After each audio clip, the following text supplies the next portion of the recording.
Hey everybody, welcome to TCOM 101 at Ball State University.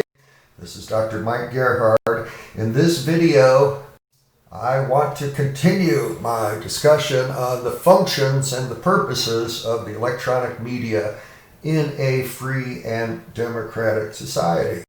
Now, in the last video, we talked about functions such as surveillance, warning surveillance, mobilization, and entertainment. I want to continue to elaborate on the functions of the media in this video. Now here's the next function, number 5, enrichment.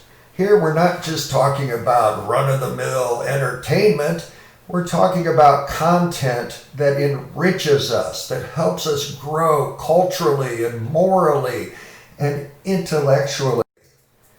There's a lot of good, enriching content out there in the world of media if we're willing to dig for it and to be selective and discerning about our information diet.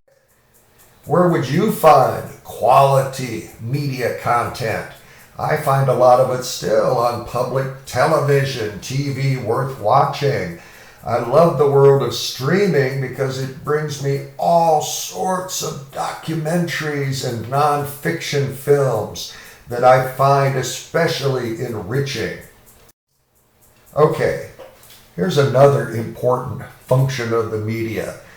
That's the watchdog function. This is the idea of the news media holding businesses and government accountable. The watchdog concept, watchdog or investigative journalism.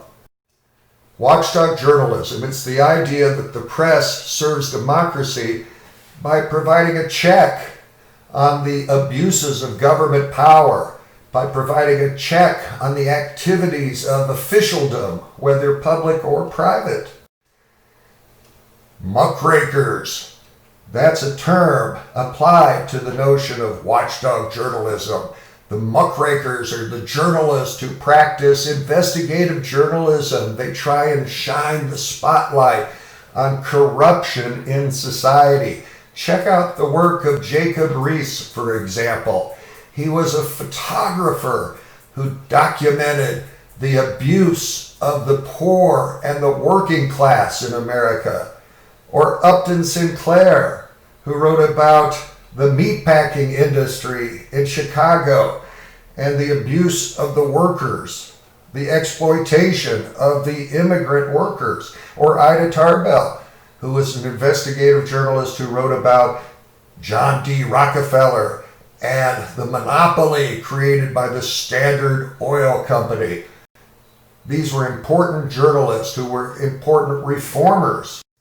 Now, we have modern day muckrakers, Woodward and Bernstein at the Washington Post. Maybe Michael Moore, the documentary filmmaker, is another modern day muckraker. Julian Assange and WikiLeaks. This is another form of watchdog journalism, exposing secrets that the government and business does not want us to know about. Now, of course, people criticize a lot of the watchdog journalism, say a lot of it's partisan and biased, but thank goodness we have the media as a fourth branch of government to do this important investigative work. And this is so important not only at the national and state, but at the local level as well, keeping the local governmental officials and businesses accountable. Another important function of the media, and this is a much more subtle kind of function, is this idea of socialization.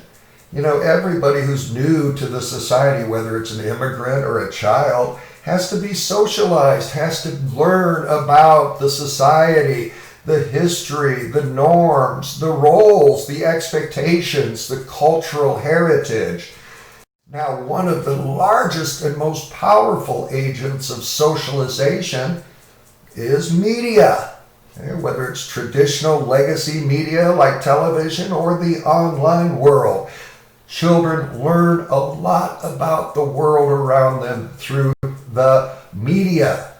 Now, are all these lessons learned from the media terrific lessons? No, sometimes there are stereotypes, false information. A stereotype, of course, is this oversimplified, widely held, but oversimplified idea about a particular type of person or thing. Although improvements have been made, the media are still full of gender and ethnic and racial and other sorts of stereotypes. All right, another important function of the media in a free and democratic society is support of capitalism. So here we're talking about the media playing a very important role in advertising, in commerce, and promoting the economy. A lot of this is done primarily through advertising to get us to get out there and to purchase consumer goods and services. And advertising sort of greases the wheels of the economy. Now, of course, there's a lot of valid criticisms of advertising. There's a lot of advertising clutter, too many ads. Many of the ads are deceptive. Many concerns surrounding children's advertising and the manipulation of children. Of course, people are worried that we've generated a consumer culture that's full of materialism and waste. And we do have a consumer culture. We learned these brands, these corporate brands early in life, and often we start to define ourselves by the products we consume and have access to, as opposed to who we really are inside as human beings.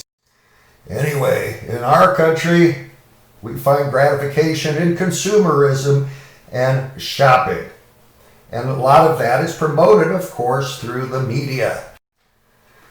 E-commerce, very important now. We've seen in this country this huge rise of electronic commerce, and we've seen the decline of brick and mortar and the death of malls, or shopping malls around the country right now.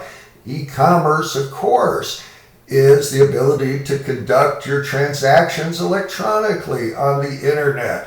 We've seen Amazon become one of the biggest and most valuable companies in the history of the world. And of course, Jeff Bezos of Amazon is by far the richest man in the world right now, with a net value of about $200 billion. All right, another very important function of the media is enlightenment of self-governing citizens. When I talk about enlightenment, I'm talking about being woke. I'm talking about being aware of what's going on in the world, political awareness. If we're enlightened, we can carry out our roles as citizens in a democracy, and that means we go out and we learn about the world of politics, and then we go vote. Okay. So one of the functions of the media is to give us the information that we need to go make a rational, informed voting decision and engage in other forms of political participation. Now, of course, a lot of the mass-mediated political communication leaves a lot to be desired. Just look at the advertising going on right now during a presidential campaign. A lot of attack ads, negative ads that create cynicism. Of course, most of the media coverage, the news media coverage of the presidential campaign, focuses on the game of politics, the polls, the fundraising, the strategies, and the tactics, as opposed to the substance, the issues. What are the issues? Where do the candidates stand? What are their track records on those issues? That sort of substance gets far less coverage in the news media than the horse race aspects and the game of politics. Anyway, look forward during the next couple of months to a very, very interesting and unprecedented presidential election, because it's happening right now during a global pandemic. All right, function 10. This is our last function. I'm going to call it social connectedness. This is the idea that we use electronic media and communication to enhance the connections we have with others. Think about the social media or the mobile devices and the internet and the power that those technologies and platforms have to bring us together. So we're talking primarily about social media platforms like Facebook, Twitter, Instagram, TikTok, YouTube. Social media, is that a fantastic world all the time? No, a lot of people get addicted and spend too much time with social media. And of course, there are many privacy concerns and concerns about online predators and concerns about the level of discourse right now in society. You know, we've got a lot of nasty people out there on the internet. We call them trolls, really abusive, obnoxious people who really live to get a rise out of others online. Too much trolling right now, way too much misinformation. I think in this current environment, you have to be more discerning, smarter, selective than ever before, a critical thinker when it comes to all of the content. The internet really, in many ways, has created a culture of hate. Just look at some of the commentary and some of the messages going around the internet. And this raises a lot of issues about how we control this, whether or not we censor, and how we encourage people to engage in more civil and courteous forms of communication. A very, very tough issue right now. Anyway, that's my take on the 10 basic functions of the electronic media in a free and democratic society. Okay, I hope you benefited from the last 2 videos. I hope you have a clear understanding of these functions. That's all I've got for this video. Please take care of yourself, take care of each other, take care of our community during the pandemic, and I hope to see you again soon. So long, everybody.